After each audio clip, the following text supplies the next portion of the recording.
Hello everyone, I'm Luzon Akbo and I'm here to discuss to you about my topic, and it's all about LBC or Luzon Brokerage Company, and it contains of company history, organizational structure, top management, their target market, and strategy.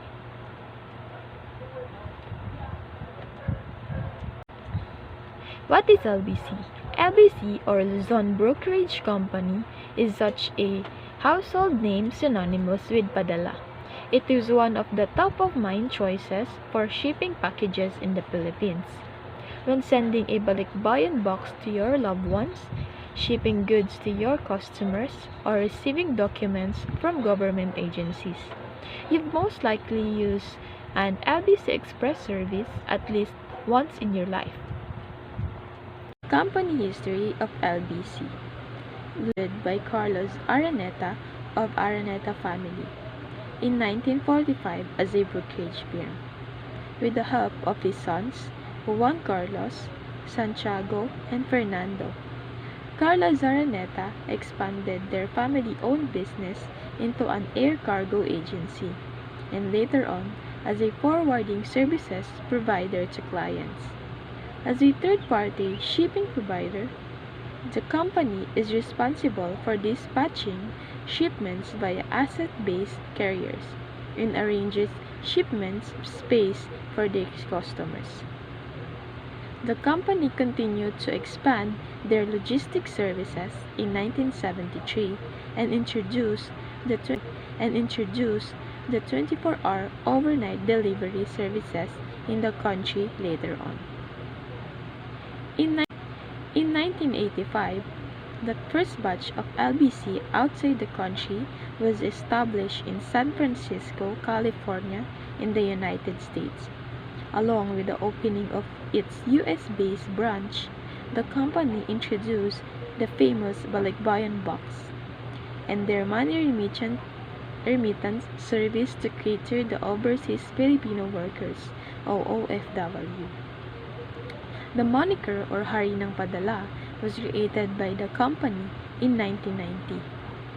Products such as branch pickup and bill payments were added in 2005, while the more mail service of the personal documents, loose cargo, and container loads were introduced in 2010. The company Next is the organizational structure and top management of LBC. As you can see, the organizational structure is a visual chart that represents the structure of the company. It highlights how teams and departments are organized, the reporting relationship across the organization in every individual roles and representatives. Next is the top management of the company. First is Mr. Miguel Angel A. Comahort, the President, Acting Chief Executive Officer, the Chief Operating Officer. Next is Mr. Enrique B. Ray Jr., is Chief Finance Officer, Chief Risk Officer, Compliance and Investor Relations Officer. Mr. Javier C. Mantecon, the Chief Marketing Officer, Mr. Jainer V. Buffy, the Chief People Officer, Mr. Alexander Francis D. Liato, the Senior Vice President, Information Technology, Mr. Oliver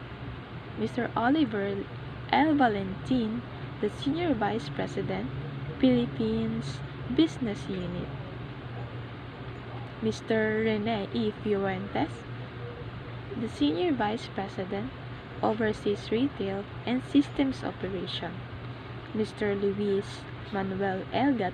Gatmiatan, the Corporate Secretary. Juan Paul Luis D. Misa is the Assistant Corporate Secretary. And lastly, Luis Manuel D. Ermitaño was the General Counsel. Next is the target market and strategy of the company.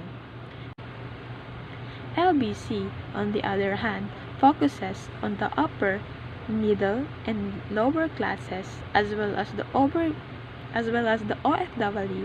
online business owners, and Filipino customers, who are more likely to use the company services.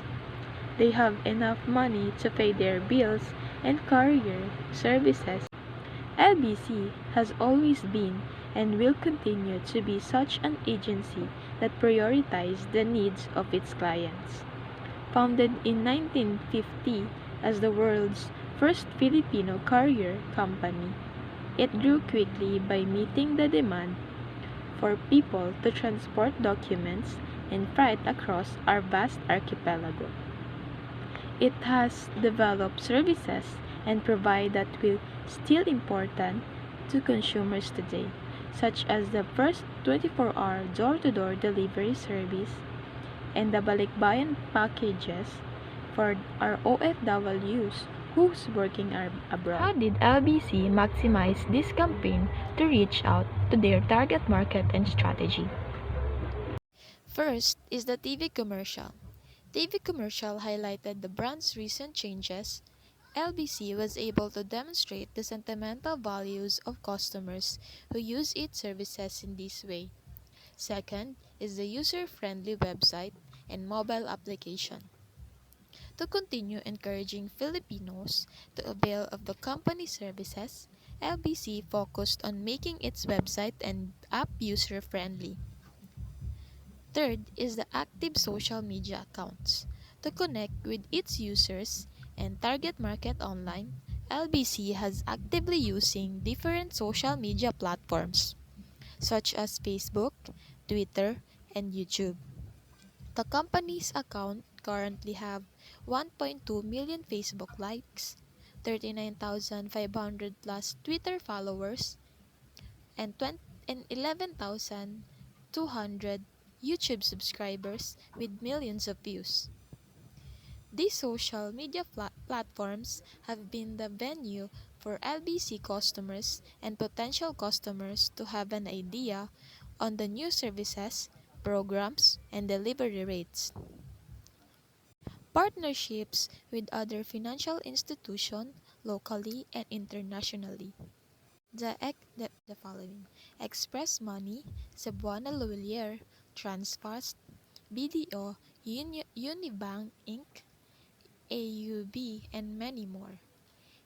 LBC also has the branches around the world.